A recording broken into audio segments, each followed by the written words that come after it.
자, 하는 말씀 듣도록 하겠습니다. 예수님이 완성하신 율법을 지키라라는 제목으로 말씀 전하겠습니다. 마태복음 5장 17절에서 48절까지 말씀이고요. 우리가 레위기를 배우고 있는데 레위기가 율법의 핵심입니다. 기본이고, 여러분 그 레위기를요 영어로 더북이라고 그래요. 더북, 그 책. 그러니까 유대인들에게 있어서 레위기는요 그 책이에요. 그 책.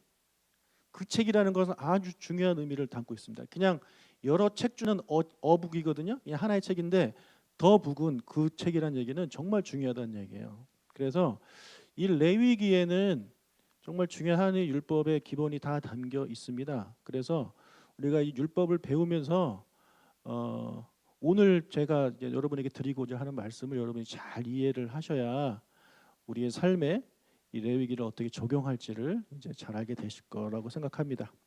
제가 지난 주일에 구약의 율법은 지킬 필요 없다라는 제가 말씀을 이제 드렸습니다. 먼저 이 구약의 율법에 대해서 같이 좀 생각을 해보겠습니다. 여러분 율법에는요 총 613개의 계명이 있습니다. 네, 613개의 계명이 있는데 창세기에 3개의 계명이 있고 출애굽기에 111개의 계명이 있고 레위기에 247개의 계명이 있고 민수기에 52개의 계명이 있고 신명기에 200개의 계명이 있어요. 합쳐서 613개의 계명이 토라 율법에 있습니다. 보통 율법하면 창세기부터 이제 신명기까지를 이야기를 합니다. 자, 이 중에서 이 613개 중에서 현재 유대인들이 지키고 있는 그런 계명이 몇 개냐면 271개예요. 271개. 자, 그러면 613개에서 271개를 빼면 342개거든요. 342개가 확 줄어버렸어요. 이게 왜 줄었냐면 이 342개가 성전과 관련된 계명입니다. 그런데 지금은 성전이 없잖아요. 그러다 보니까 이 계명은 지키고 싶어도 지킬 수 없는 계명입니다. 그래서 지금 현재 유대인들은요 271개를 지킵니다. 그리고 유대인이 아닌 우리 그리스도인들이 지킬 만한 율법은 몇 개라고 이제 이야기를 하고 있냐면 168개래요. 그러니까 우리와 상관없는 유대인이 아닌 우리가 지켜야 하는 것은 168개. 그래서 445개가 이제 613개에서 빠지는 거예요. 그러면 72% 613개 계명 중에서 72%가 우리와 상관없는 그런 계명입니다. 성전도 없어졌죠. 그다음에 우린 유대인도 아니기 때문에 지키지 않아도 되는 거예요. 그래서 우리가 지켜야 할 것은 168개라고 그렇게 이야기를 하고 있는데 몇 가지 예를 좀 들어보겠습니다. 먼저 두 번째 계명이 할례예요. 창세기에 나오는 두 번째 계명이 할례인데 이거는 하나님께서 유대인에게 명령하신 겁니다. 여러분 우리가 예수 믿고 나서 구원받으려고 할례를 받을 필요가 있습니까? 없습니까? 없죠. 근데 만약에 할례를 강조하는 그런 교단이 있다면 제정신이겠습니까? 아니겠죠, 당연히. 자, 598개의 계명, 598번째 계명은 뭐냐면 형사취수제예요. 형사취수제면 형이 죽으면 남동생이 형수를 취하는 거예요. 그래서 아이를 낳게 해주는 겁니다. 이게 598번째 율법이에요. 여러분 이거 지금 지켜야 됩니까? 이거 지키면 됩니까? 안 되죠. 그러니까 이것도 지키면 안 되는 거예요. 우리 그리스도인들과 상관없는 그런 계명이고 유대인들도 이거 아마 안 지키겠죠. 이거 지키면 뭐 가정 파탄 나죠. 지금은. 자, 이렇게 모세를 통해서 우리에게 주신 율법 조항 613개 중에 우리와 관련 없는 조항들이 너무 많아요. 72%가 관련이 없습니다. 그리고 이방인들과 맞지 않는 율법 너무 많아요. 그럼에도 불구하고 현대를 사는 그리스도인, 우리 한국 사람한테 율법을 강조하는 그런 교단들이 있습니다. 여러분 그런 교단 조심하셔야 됩니다. 우리 보고 우리가 유대인이라는 거죠. 우리도 유대인이기 때문에 지켜야 된다라는 거예요. 그러면서 돼지고기 못 먹게 합니다. 여러분 그러면은 그 율법은 지키며 이 형사취수제 그들이 지킬런지 저는 참 상당히 궁금합니다. 할례도 억지로 받게 하는지 궁금합니다.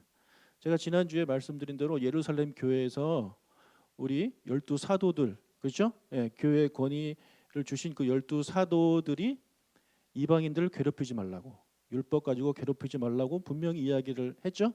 예, 베드로, 야고보, 사도 바울 다 그렇게 이제 결정을 내렸습니다. 그런데 왜 2000년이 지난 지금에 와서 또 다시 왜 괴롭히려고 하는지 저는 이해가 안 됩니다. 네, 그래서 제가 이 말씀을 드리는 거, 혹시 여러분들 가운데 그런 이야기 듣고 이상한 복음 듣고 이상한 유튜브 보고 막 그러면서 아, 우리도 율법을 지켜야 되는 거 아닌가 이런 생각을 하실까봐 제가 미리 말씀을 드립니다. 네. 아마 대부분의 분들은 아닐 거라고 제가 믿지만 혹시나 해서 제가 말씀을 드리는 거예요. 우리가 지켜야 될 율법은요, 완성된 율법을 말합니다. 하나님이, 예수님이 완성시키신 율법을 우리는 지켜야지 우리와 맞지도 않는 형사치수제 이런 거 지키면은 안 된다는 거죠. 제 말씀을 잘 이해하실까 믿습니다. 마태복음 5장 17절 읽겠습니다. 내가 율법이나 선지자를 폐하러 온 줄로 생각하지 말라. 폐하러 온 것이 아니요 완전하게 하려 함이라.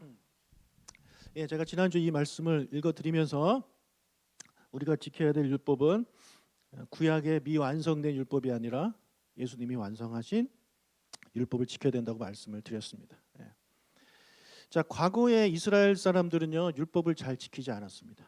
특히 우상 숭배와 관련된 그런 율법 잘 안 지켰어요. 그리고 예배와 관련된 율법도 잘 안 지켰어요. 그래서 결국 나라가 망하죠. 망하고 포로로 끌려갑니다. 거기서 이제 치욕을 경험하게 되죠. 그 이후로 이 사람들이 좀 정신을 좀 차리긴 차려요. 아, 율법을 좀 지켜야 되겠구나. 그런데 율법을 지키려는 노력만 하지 그 율법을 왜 지켜야 되는지를 모르고 그 율법에 담긴 그 율법의 정신에 대해서는 관심이 없는 겁니다. 제가 몇 번 말씀을 드렸을 거예요. 그래서 율법의 정신은 하나님 사랑, 이웃 사랑에 대해서 관심이 없어요. 그냥 자기 사랑이에요. 자기 의를 위해서 율법을 지키는 거예요. 그러니까 하나님을 위해서 율법을 지키는 게 아니고 자기의 의를 위해서 지키고 이웃을 위해서 율법을 지키는 것이 아니라 자기의 의를 위해서 율법을 지키는 거죠. 그래서 겉으로 보기에는 율법 잘 지켜요. 하지만 그것은 하나님이 기뻐하시는 그런 모습이 아니었다는 거죠. 그래서 예수님이 이 땅에 오셔가지고 율법의 정신을 강조하십니다. 사랑, 하나님 사랑, 이웃 사랑이라는 이 율법을 강조하십니다. 그러면서 율법을 완성하셨습니다. 마태복음 5장에 보면 예수님이 어떻게 율법을 완성하셨는지에 대한 내용들이 몇 가지가 나오는데 몇 가지를 좀 살펴보겠습니다. 먼저 마태복음 5장 21절 읽겠습니다. 옛사람에게 말한 바 살인하지 말라. 누구든지 살인하면 심판을 받게 되리라 하였다는 것을 너희가 들었으나. 21장에는 살인하지 말라라는 그런 계명에 대해서 이야기를 하고 있습니다. 이거는 십계명에 나오는 그런 계명이죠. 살인하면 안 된다는 그런 율법 조항이 출애굽기 20장 13절에 나와요. 자, 이 율법은요 현재 우리에게도 적용되는 율법입니다. 그렇죠? 여러분 사람 죽이시면 안 돼요. 자, 그런데 예수님은 이 율법을 완성시켜요. 우리가 보기에는 저것만 해도 완벽한 것 같은데 예수님은 아니야, 적어도 부족해. 더 완성시키십니다. 22절 읽겠습니다. 나는 너희에게 이르노니 형제에게 노하는 자마다 심판을 받게 되고 형제를 대하여 라가라 하는 자는 공회에 잡혀가게 되고 미련한 놈이라 하는 자는 지옥불에 들어가게 되리라. 그냥 옛날 율법은 살인하지 말라 여기서 끝나버렸는데 예수님이 완성하신 율법은 뭐냐면 화를 내지 마라 형제한테. 그리고 라가라고 이 바보야라고 이야기하지 말라라는 거죠. 미련한 놈이라고 말하지 말라라는 것입니다. 욕하지 말라라는 거예요. 미완성된 율법에서는요 화내고 욕하고 이런 거 뭐 괜찮아요. 죄가 아니에요. 우리가 언제 화를 내고 욕합니까? 상대방이 미울 때 그런 거 아니에요? 그런데 예수님이 완성하신 율법에는요 남을 미워하면 안 돼요. 화도 내면 안 되고 욕도 하면 안 돼요. 그런 표현 하나도 안 해도 내 마음으로 미워하는 것조차도 살인이에요. 그 예수님이 완성하신 율법이에요. 여러분 완성된 율법이 미완성된 율법보다 훨씬 더 포괄적입니다. 그리고 훨씬 더 지키기가 어렵죠. 훨씬 더 어려운 거예요. 왜요? 거기에 사랑이 들어가기 때문에. 여러분, 내가 저 사람 그 아무리 미워해도 죽이지만 않으면 괜찮았거든, 옛날에는. 그런데 그 형제를 미워하는 것이 형제 사랑의 정신과 어긋나기 때문에 예수님이 그러면 안 된다. 형제를 사랑해야 된다. 그래서 욕하는 거, 화내는 것도 죄다, 이렇게 말씀을 하고 계신 거죠. 자, 하나 더 보겠습니다. 마태복음 27장 27절 28절 읽겠습니다.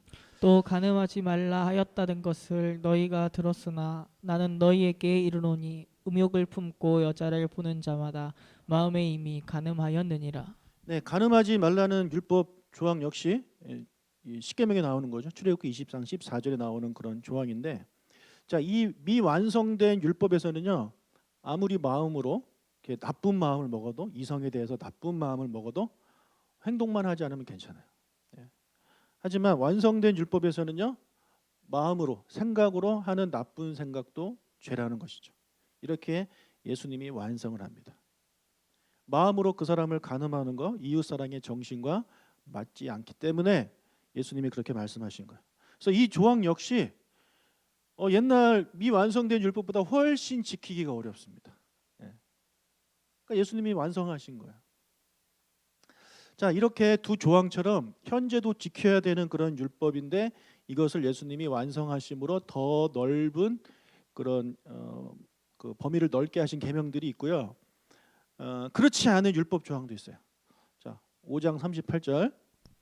또 눈은 눈으로 이는 이로 갚으라 하였다는 것을 너희가 들었으나.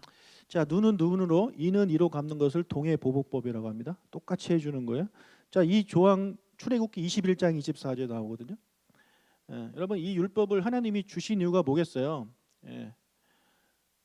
복수하라는 그런 의미에서 사실 주신 거라기보다는 너가 남에게 이런 해를 끼치면 너도 똑같이 당해야 되니까 너 한 번만 더 생각하라, 이거죠.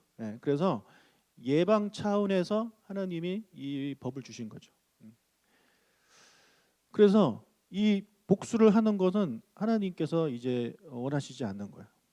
예방 차원에서 주신 말씀이에요. 그리고 복수를 하더라도 저것을 개인이 행하는 것이 아닙니다. 개인이 내가 똑같이 해주겠어 이렇게 복수하는 것도 하나님이 허락하신 것이 아닙니다. 나라에서 하는 거예요. 자, 이 조항은 지금 하면 되겠습니까? 안 되겠습니까? 안 됩니다. 이것도 금지되어 있는 거예요. 이 조항을 예수님은 완전히 새롭게 바꾸셨어요. 완전히 새롭게. 5장 39절부터 41절 읽겠습니다. 나는 너희에게 이르노니 악한 자를 대적하지 말라. 누구든지 내 오른편 뺨을 치거든 왼편도 돌려대며 또 너를 고발하여 속옷을 가지고자 하는 자에게 겉옷까지도 가지게 하며 또 누구든지 너로 억지로 오리를 가게 하거든 그 사람과 심리를 동행하고. 네. 자, 이것도 예수님이 우리에게 주신 말씀인데, 악한 자를 대적하지 말래요. 오른쪽 뺨을 맞으면 왼편도 돼요. 여러분, 오른쪽 뺨을 맞는다는 얘기는요, 여러분 사람이 보통 대부분이 오른손잡이죠. 그럼 제가 상대방을 치면 어느 쪽 뺨이 맞아야 됩니까? 왼쪽이 맞아야 되나요? 근데 오른쪽을 맞았다는 얘기는 어떻게 쳤다는 얘기입니까?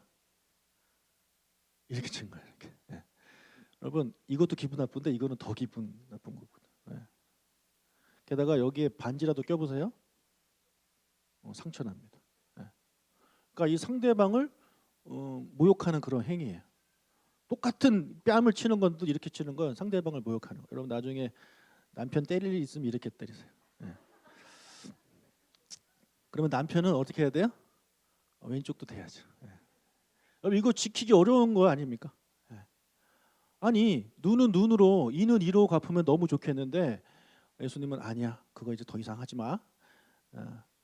너가 오른쪽을 맞았으면 왼쪽도 되라고 말씀하고 계신 거죠. 그리고 여러분을 고발해서 속옷을 가지고자 하는 자에게 겉옷까지 주래요. 이 겉옷은 속옷에 비해서 훨씬 비싼 옷입니다. 이 속옷은 여러분이 생각하는 그런 속옷이 아니에요. 그러니까 지금 제가 입고 있는 게 이게 속옷입니다. 그리고 외투가 겉옷이에요. 여러분, 외투가 훨씬 비싸죠? 그것까지 주라는 거예요. 불쌍한 사람이 아니라 너를 고발해서 그 뺏어가는 사람한테 주라는 거죠. 또 억지로 오리를 가게 하는 사람한테는 심리도 동행해줘라. 예. 예수님이 왜 율법을 완성하셔가지고 우리를 이렇게 힘들게 하시는지 모르겠습니다. 이게 예수님이 완성하신 율법이에요. 왜 이렇게 하십니까? 이웃사랑의 정신 때문에 이렇게 하시는 거예요. 그래서 여러분 미완성된 율법은요 13개예요. 613개예요. 이거 많아요 적어요? 많아 보이죠? 근데 여러분 이건 많은 게 아니에요. 예. 예수님이 완성하심으로 엄청나게 많아졌습니다. 엄청나게 많아져가지고 이걸 다 일일이 다 적을 수가 없어요. 그래서 예수님이 딱 요점 정리를 해주셨어요. 뭡니까? 이거죠. 하나님 사랑, 이웃 사랑에 대해서 이야기를 해주셨어요. 그리고 이제 여러분들이 어떤 행동을 할 때 여러분 스스로 판단하는 거예요. 아, 내가 이런 행동을 하는 것이 하나님 사랑, 이웃 사랑과 맞는가 안 맞는가. 안 맞는다면 여러분이 안 해야 되는 계명이 되는 것이고 맞는 것이라면 여러분이 해야 되는 그런 계명이 되는 거예요. 그래서 단순하게 예수님이 하나님 사랑, 이웃 사랑으로 이렇게 요약을 해주신 것 같지만 오히려 훨씬 많아졌습니다. 훨씬. 그냥 613개 지키는 게 어떻게 보면 훨씬 편해요.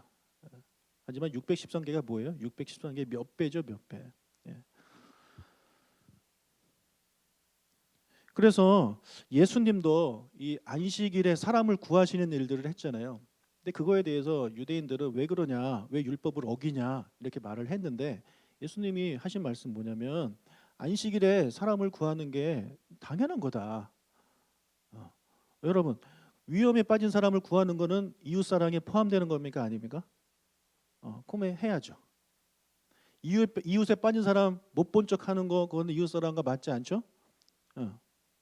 그래서 우리가 어떤 상황에 처했을 때 어떤 결정을 내릴 때 이것을 내가 해야 되느냐 말해야 되느냐 그거를 여러분 성경 찾아볼 게 아니라 이제는 없어요. 여러분 너무 많아서 성경에 다 기록할 수가 없어요.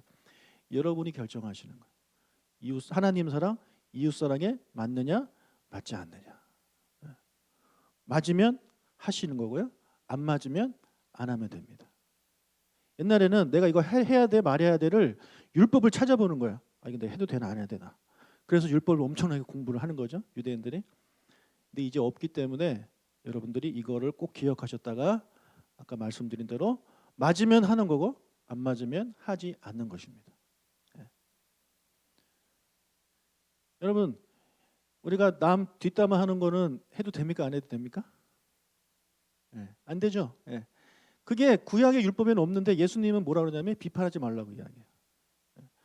그러니까 예수님이 새롭게 율법을 완성해 주신 것들이 다 저 두 가지 원칙에 따라서 다 우리에게 말씀해 주신 거예요. 자, 그동안 우리는요 레위기를 통해서 제사와 관련된 그런 율법을 쭉 많이 배웠습니다. 동물이나 곡식을 드리는 제사에 대해서 우리가 쭉 배웠는데, 자, 이 제사도 불완전한 제사라고 제가 말씀을 드렸죠. 예, 동물 제사는요 불완전한 제사예요. 예수님이 오셔서 이 제사를 완성시키셨습니다. 예, 그렇기 때문에 예수님이 완성하신 제사 바로 예배죠. 이 예배를 우리가 드리는 거예요. 그래서 우리가 이 구약의 율법에 나오는 이 제사의 정신을 잘 이해하고 잘 깨달아서 그것을 예수님이 완성하신 예배에 우리 스스로 잘 적용하는 삶이 필요한 것이죠. 예. 여러분 예배 보면 우리 성경 보면 어떻게 예배 드려라 뭐 자세하게 나와 있나요? 제사에 대해서는 엄청 자세하게 나와 있잖아요. 우리가 드리지도 않는 제사에 대해서 엄청 자세하게 나와 있는데 정작 우리가 드리는 예배에 대해서는요 거의 없어요. 예수님도 예배에 대해서 말씀하신 거 딱 하나입니다. 뭐예요? 영과 진리로 예배할지니라. 그게 답니다. 그러니까 너무 광범위하기 때문에 예수님이 그 정신만 딱 우리에게 주시는 거예요. 그러니까 우리는 그것을 가지고 적용을 하는 거죠. 그럼 어떻게 우리가 예배를 하는 것이 영과 진리로 예배할 것인가? 그거에 대한 힌트는 어디서 얻는다? 구약에서 얻는 거예요. 예. 구약의 제사에서 얻어가지고 완전한 제사인 예배에 우리가 적용하는 거예요. 그래서 신약은 구약보다 훨씬 얇죠? 훨씬 얇잖아요. 그렇죠? 예. 그래서 이 얇은 게 여러분 성경 일독하기에 좋아서 참 좋은데 그게 다 예수님의 은혜 아닙니까? 예수님이 이 새로운 율법을 다 기록했으면 구약의 몇 배, 몇십 배일 겁니다. 그거 어떻게 할까요? 우리 큰일 날 뻔했습니다. 그래서 여러분 우리가 그 율법의 정신을 잘 가져와서 예수님이 완성하신 율법에 적용하는 거예요. 그게 이제 예배에 대한 것도 있고 선교에 대한 것도 있고 우리 교제에 대한 것도 있고 모든 영역에 다 여러분들이 다 이렇게 적용을 하셔야 되고 저는 그것을 연구해서 여러분한테 알려드리고 여러분이 이제 스스로 적용하는 그런 삶이 돼야 되는 거죠. 자, 그래서 지난 주일부터 시작된 여호와의 8대 절기가 있는데 이 8대 절기도 여러분 완성하지 못한 미완성된 그런 절기예요. 그 미완성된 절기를 누가 또 완성시키셨습니까? 예수님이 완성시키셨습니다. 예수님이 완성시키셨어요. 그래서 우리는 이제 배우게 될 이 8대 절기에 대해서 잘 배운 다음에 그게 뭐 며칠이고 이런 거 물론 뭐 시험 볼 때는 중요하겠지만 우리의 삶에 적용하는 데는 크게 뭐 문제가 되지 않아요. 물론 저는 여러분에게 그날이 며칠이고 뭐 다 알려드릴 거예요. 근데 거기서 우리가 그 정신을 잘 찾아야 돼요. 그 나를 주신 이유를 잘 캐치해야 돼서 우리가 완성하여 주신 절기에 우리가 이제 그것을 옮겨야 되는 거죠. 그래서 우리 지난주에 이 안식일에 대한 말씀을 제가 드렸잖아요. 안식일은 성회로 모이는 날입니다. 성회, 거룩한 모임. 하나님이 우리한테 안식일을 주셔서 쉬게 하신 이유가 뭐라고요? 뭐 때문이라고요? 성회로 모이라고 쉬게 하시는 거예요. 모든 유대인들이 성회에 참여할 수 있도록 그날은 다 쉬게 하신 겁니다. 만약에 일이 있으면 일이 있는 노예들은 참가를 못 하잖아요. 그렇죠? 그러니까 그렇게 되지 않도록 전부 다 쉬게 하는 거예요. 전부 다. 심지어 뭐 나그네도 일하지 말라 그러죠. 네, 여러분 나그네가 일하고 그러려면 그 나그네가 묵는 그 집의 주인은 또 그 사람 또 도와줘야 돼서 또 일을 해야 되는 거예요. 그래서 아예 그냥 아무도 일 못하게 하나님이 다 막아버리신 거죠. 자, 이 안식일은 모든 절기의 기본입니다. 기본. 자, 우리가 5대 제사를 드렸는데 5대 제사의 기본이 어떤 제사입니까? 번제죠. 네, 번제가 기본이에요. 그래서 제가 번제 처음부터 제가 번제 말씀드렸잖아요. 그러니까 번제를 잘 이해해야 나머지 제사를 쉽게 이해하는 것처럼 이 안식일을 이해하고 넘어가야지 다른 절기들을 다 이해하고 있는 거예요. 네. 그래서 너무나도 중요한 그런 내용이기 때문에 조금만 더 제가 설명을 드리도록 하겠습니다. 자, 안식일에 대해서 오해하시는 분들이 있어요. 뭐냐면 안식은 금욕하는 날이라고 생각합니다. 하지만 안식일은 금욕하는 날이 아닙니다. 예. 자, 어릴 때부터 신앙생활을 좀 하신 분들은 그러니까 80년대, 90년대 이렇게만 그때 신앙생활 하셨던 분들은요. 안식일을 금욕하는 날이라고 오해를 하고 계세요. 뭐 하면 안 되는 날이에요. 예. 뭐 사 먹지도 못하는 날이고 그러니까 외식 못하는 날이고 공부도 못하는 날이고 일도 못하는 날이고 버스도 못하는 날이고 친구랑 놀지도 못하는 날이고 뭐 그런 날이에요. 그러니까 계속 뭐 못하게 해요. 이렇게 금욕적인 날로 우리가 생각을 하고 있는데 아니에요. 성경이 말하는 안식일은요 그렇지 않아요. 여러분 재밌는 게 뭔지 아세요? 안식일에는요 하나님이 금지시킨 게 있는데 금식을 금지시킵니다. 여러분 금식하시면 기쁘십니까? 힘들죠? 안식일 날 금식을 금지시켰어요. 안식일 날 먹어야 돼요. 우리가. 사람이 먹으면 어떻게 됩니까? 기분이 좋아지죠? 행복하고. 그러니까 하나님은요 이 절기 8대 절기가 절기라고 우리가 이제 읽지만 그 안에 담긴 것은 축제예요. 축제. 축제에는 먹을 것이 있고 즐거움이 있고 기쁨이 있죠. 교제가 있고. 그래서 여러분 안식일은요 우리가 축제지 뭐 못하는 날 그거 아닙니다. 근데 우리가 하도 안식일에 뭐 하지 마라 그래가지고 이런 뭔가 금욕하는 날로 알고 있는데 그렇지 않다. 안식일은 하나님 안에서 기뻐하고 즐거워하는 그런 날입니다. 할렐루야. 예. 근데 우리가 지금 못 먹고 있으니 참 안타까운 일이죠. 자, 또 하나 안식일은요 복된 날입니다. 복된 날. 따라합시다. 안식일은 복된 날이다. 창세기 2장 3절 읽겠습니다. 하나님이 그 일곱째 날을 복되게 하사 거룩하게 하셨으니 이는 하나님이 그 창조하시며 만드시던 모든 일을 마치시고 그날에 안식하셨음이라. 네, 하나님이 이 일곱째 날, 마지막 날이잖아요. 마지막 날 안식일을 복되게 하셨어요. 거룩하게 하셨어요. 거룩하다는 얘기는 특별한 날이라는 거죠. 네, 월화수목금토일 중에 하나님이 이 토요일 이 안식일을 그냥 제가 우리가 이해하기 쉽도록 월화수목금토 한 겁니다. 예, 이 안식일을 특별하게 해주셨어요. 복되게 해주셨어요.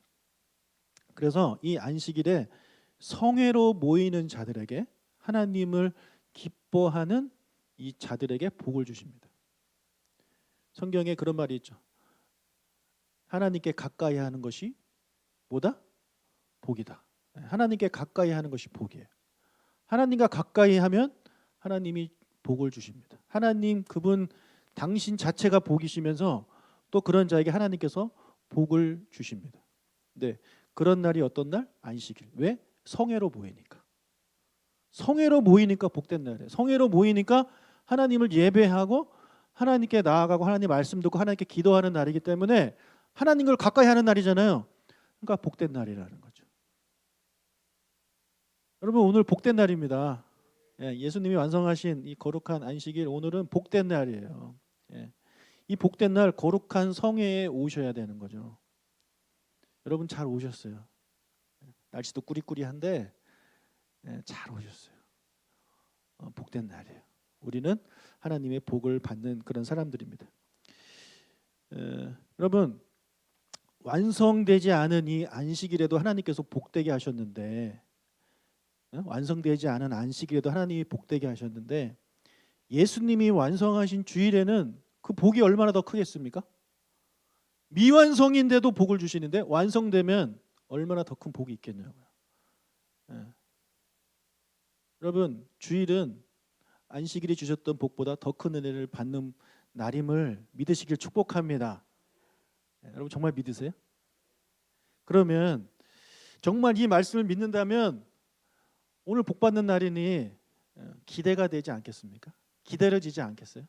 여러분 정말 기다리고 기대하는 마음으로 주일날 교회 오십니까? 아니면 가기 싫어, 오늘은 좀 쉬고 싶다 이런 생각을 혹시 오십니까?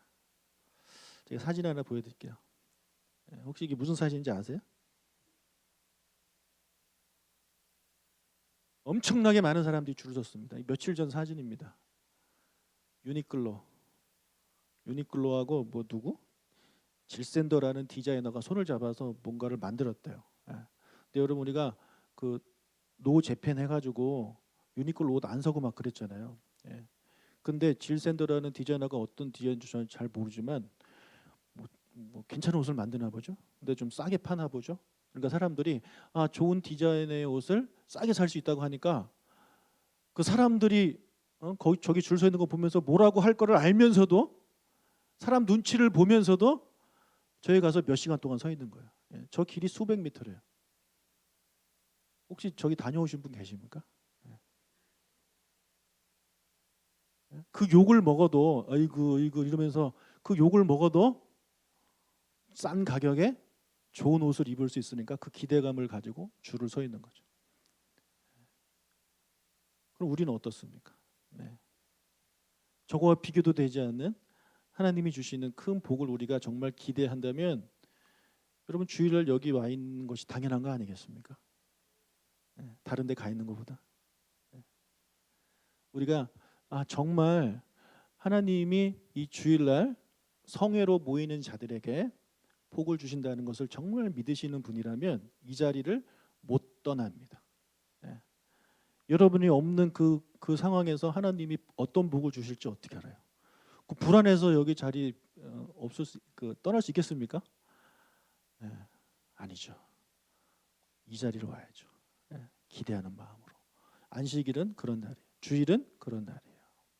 할렐루야. 그래서 사랑하는 여러분, 이 완성하신 안식일인 주일은요, 우리 하나님의 복이 넘치도록 임하는 그런 날이기 때문에 사모하는 마음으로 이곳에 나와 예배하는 저와 여러분이 되시기를 주님의 이름으로 축복합니다. 아멘. 혹시 찬양 될까요? 네.